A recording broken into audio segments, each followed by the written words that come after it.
शुरू अल्लाह का नाम लेकर जो बड़ा मेहरबान निहायत रहम वाला है।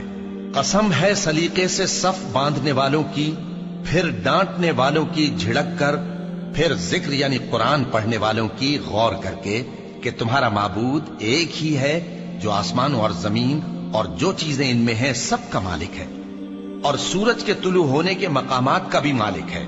बेशक हम ही ने आसमान दुनिया को सितारों की जीनत से सजाया और हर शैतान सरकश से उसकी हिफाजत की कि ऊपर की मजलिस की तरफ कान न लगा सकें और हर तरफ से उन पर अंगारे फेंके जाते हैं, यानी वहां से निकाल देने को, और इनके लिए हमेशा का अजाब है। हाँ, जो कोई फरिश्तों की किसी बात को चोरी से झपट लेना चाहता है तो जलता हुआ अंगारा उसके पीछे लग जाता है। तो इनसे पूछो कि इनका बनाना मुश्किल है या जितनी खलकत हमने बनाई है उसका। इन्हें हमने चिपकने वाले गारे से बनाया है। हाँ, तुम तो ताज्जुब करते हो और ये मजाक उड़ाते हैं, और जब इनको नसीहत की जाती है तो नसीहत कबूल नहीं करते, और जब कोई निशानी देखते हैं तो ठट्ठे करते हैं और कहते हैं कि ये तो खुला जादू है।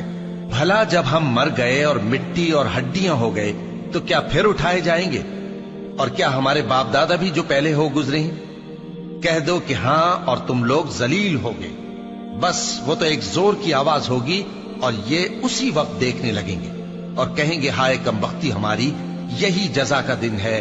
कहा जाएगा कि हाँ, वही फैसले का दिन जिसको तुम झूठ समझते थे। फरिश्तों को हुक्म होगा जो लोग जुल्म करते थे उनको और उनके हम जिनसों को और जिनको वो पूजा करते थे सबको जमा कर लो, यानी जिनको अल्लाह के सिवा पूजा करते थे, फिर उनको जहन्नम के रास्ते पर चला दो और उनको ठहराए रखो कि उनसे कुछ पूछना है। तुमको क्या हुआ कि एक दूसरे की मदद नहीं करते? असल बात यह है कि आज ये लोग अपनी गलती तस्लीम कर रहे हैं और वो एक दूसरे की तरफ रुख करके सवाल और जवाब करेंगे। पैरोकार अपने पेशवाओं से कहेंगे कि तुम ही हमारे पास दाईं तरफ से आते थे। वो कहेंगे नहीं, बल्कि तुम ही ईमान लाने वाले न थे और हमारा तुम पर कुछ जोर न था, बल्कि तुम ही सरकश लोग थे। सो हमारे बारे में हमारे परवरदिगार की बात पूरी हो गई कि अब हम अजाब के मजे चखेंगे। सो हमने तुमको भी गुमराह किया कि हम खुद भी तो गुमराह थे। बस वो उस रोज अजाब में एक दूसरे के शरीक होंगे। हम गुनाहगारों के साथ ऐसा ही किया करते हैं।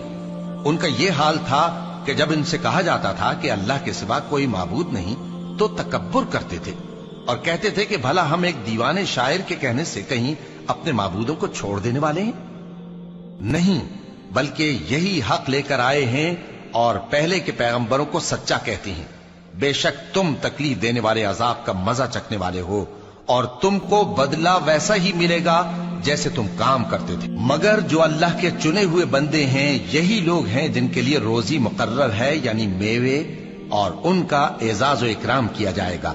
नेमत के बागों में एक दूसरे के सामने तख्तों पर बैठे होंगे। शराब लतीफ के जाम का उनमें दौर चल रहा होगा जो रंग की सफेद और पीने वालों के लिए सरासर लज्जत होगी। न उससे दर्द सर हो और न वो उससे बहकें। और उनके पास हूरें होंगी जो निगाहें नीची रखती होंगी और आंखें बड़ी बड़ी, गोया वो गर्दो गुबार से महफूज अंडे हों। फिर वो एक दूसरे की तरफ रुख करके सवाल जवाब करेंगे। एक कहने वाला उनमें से कहेगा कि मेरा एक साथी था जो कहता था कि भला तुम भी ऐसी बातों की तस्दीक करने वालों में हो? भला जब हम मर गए और मिट्टी और हड्डियां हो गए तो क्या हमको बदला मिलेगा? अल्लाह कहेगा कि भला तुम उसे झांक कर देखना चाहते हो?